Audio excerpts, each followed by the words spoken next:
Kryeministri Albin Kurti mbrëm ka paraqitur përbërjen e re të kabinetit qeveritar. Në postin e ministrës së drejtësisë është zgjedhur Donika Gërvalla Shfarc.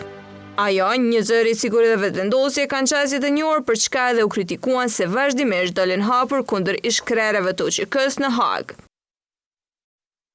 Në vitin 2016, Gërvalla kishte shpërthyer me akuza të rënda ndaj ish-krerëve të UÇK-s, Hashim Thaçit, Kadri Veselit e Recep Selimit.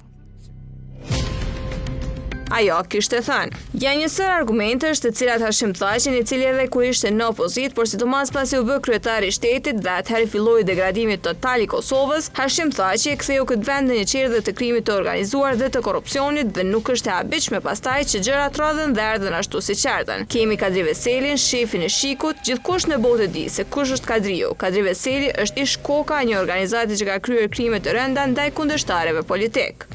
Në dy raste të tjera, gjatë vitit 2020, ajo cilësonte shefin e grupit parlamentar të lëvizjes vetëvendosje Recep Selimin si kriminal.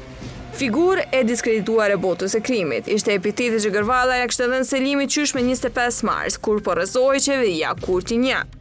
Nëse mund t'ju besohet informacioneve të mediumeve të ndryshme, Recep Selimi që ka propozuar si kryetari i grupit parlamentar të VV-s. Ky do të ishte një skandal shumë i shëmtuar, jo vetëm për faktin që Recep Selimi është një prej të dyshuarve të Hagës.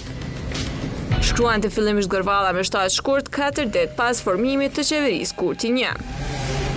Sa gërditshëm e pa pikërisht Recep Selimi duke folur për shtetin e së drejtës, fakti më i shëmtuar që as LVV nuk ka arritur të çlirohet tërësisht nga figurat e saj të diskredituara të botës së krimit, shkruante ajo një muaj më vonë. Selimi, bashkë me 3 ish-udhëheqësit tjerë politik të UÇK-s, ish-presidentin Hashim Thaçin, ish-kryeparlamentarin Kadri Veseli, Jakub Krasniqin, u arrestuan në nëntor të vitit 2020.